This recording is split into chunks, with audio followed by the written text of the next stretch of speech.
Federico, good morning. Thank you so much for being here with us. You are a senior analyst in the Spanish think tank, Royal Institute Elcano, and also advisor to the High Representative for Foreign and Security Policy and Vice President of the European Commission, Mr. Josep Borrell. Federico, could you please describe your field of expertise? Well, yes, I am an expert in international political economy and also in European political economy. So basically, this relates to elements in which economics and politics interact, and that goes for areas related to European Monetary Union, especially in the case of the European Union, and more broadly to global economic governance issues such as international trade, governance regulation, trade agreements, G20, IMF, World Bank, mostly with a European focus or a focus on European foreign policy or foreign economic policy. Wow. Do you think it's easy to define the boundaries in this field of expertise and its potential relevance for science advice? Well, it's increasingly complicated to define the boundaries because historically or traditionally, this has been mainly focused on trade, investment, and finance. But I think now we are in need of increasingly incorporating digital elements, governance of the digital economy, cybersecurity, governance of data, artificial intelligence and its regulation, e-commerce. And also, on the other hand, environmental issues have come up to the agenda.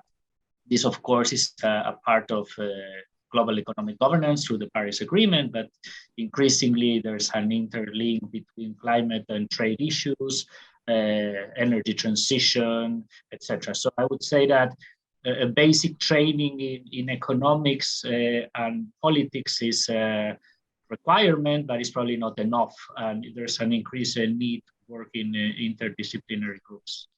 Okay. Could you describe a science advice case in which you've been involved? Could you repeat it? I couldn't hear you. Could you describe a science advice case in which you've been involved? A science advice case. Well, I mean, normally I've been doing this in two capacities. So at my work at the think tank, this normally takes the form of writing reports that hopefully are read by decision makers later. So, for example, in 2019, at the Elcano Royal Institute, we produced a long report on the need to rethink the trade policy of the European Union in light of trade wars, trade conflicts, US-China trade tensions, the decline of the importance of the World Trade Organization, the changing nature of global value chains for all of European countries, the European Union in those.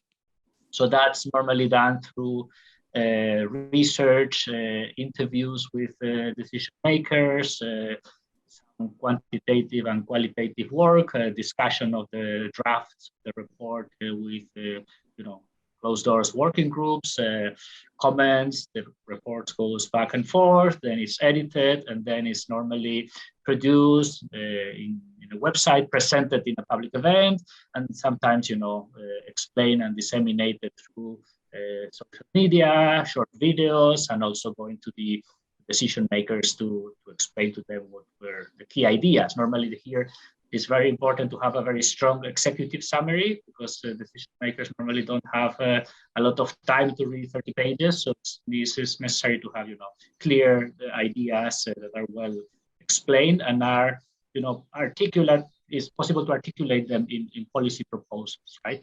Then also as special advisor to the High Representative and in other capacities advising in the past, people at some ministries in Spain.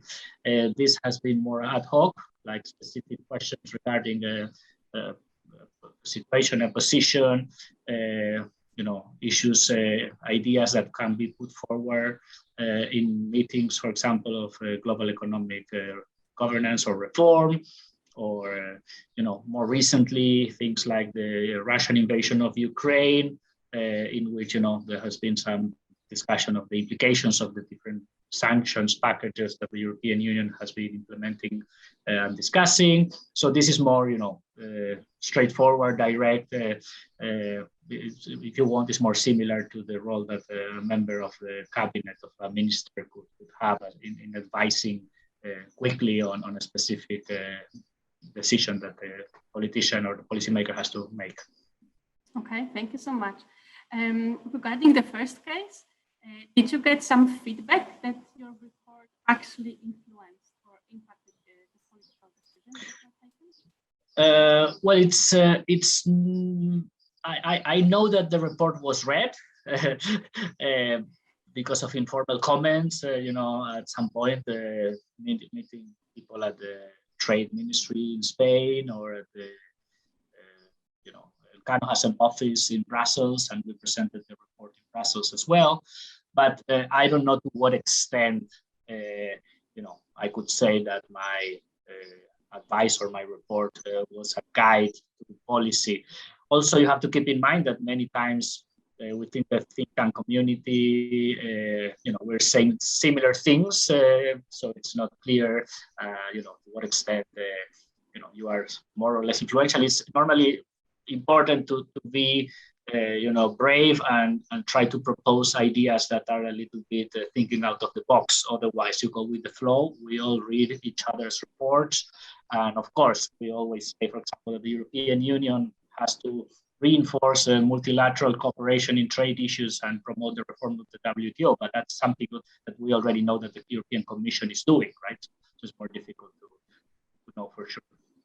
Right. And regarding the second case, do you feel that you actually influenced the decision? Or sorry, could you repeat it? Your voice goes away. Yeah. Regarding the second case, do you think that you actually influenced the decision, that your voice was heard? Again, this is probably difficult to know. My impression is that policymakers receive different pieces of advice from different people, sometimes internal to the cabinet, sometimes from the other members of the government, sometimes from external people they consult, sometimes by reading reports or op-eds or proposals from the wide variety of places, and then all gets together and somehow you get the policy proposal. So I would not know exactly to what extent this was influential directly. Okay. Hopefully yes. I hope so. How do you perceive the interaction between politics and your field of expertise? Again, sorry, you have to start again. Yeah. Sorry. How do you perceive the interaction between politics and your field of expertise when it comes to informing policy or the governance outcome? Well, I think in economics and in political economy in general, the advice becomes important in moments of structural changes, tipping points, breakthroughs in policy. For example, in these last years, we have had a number of moments like this. First, COVID, now the Russian invasion of Ukraine, maybe 5 years ago, something like Brexit or the trade wars. So these are, situations that are different from business as usual. And that's where I think that, external experts have something to say, right? For example, take as an example the reform of the European and Monetary Union, right? So we all know that the euro has an incomplete architecture. We need a fiscal union. We need a banking union. At some point, we would ideally need, euro bonds or something like that. There's a consensus in economics and political economy of what we need. And it's also very clear why this is not realized as of today, right? So writing about this or advising about this in 2014, 15, 16, 17, 18, 19 was not very influential, because basically we all knew what had to be done and we all knew what the political difficulties of doing it were, right? Now when COVID starts and you have the Next Generation EU funds and you have the discussion on the reform of the European fiscal rules, then you find that something opens up in which original ideas can be put forward, right? So I would say this in economics, it's very important when there's a change in the structural reality or in the situation, probably for other areas as well, but I can talk about economics mainly. Okay, thank you. And last but not least, given your experience, how would you assess the future evolution of expertise and science advice in the field of economy and political economy? Well, I think it's increasingly important that decision makers get, points of view from outside of their, cabinets or groups of normal people. I mean, the people that normally work with them. However, I think it's a bit difficult, because normally things go very, very fast, right? So the timing in which experts should traditionally works is too slow for policy making, and also to be integrated in the teams of the cabinets or the ministries is virtually impossible because of the role of experts. We already have some other activities like teaching or being employed somewhere else.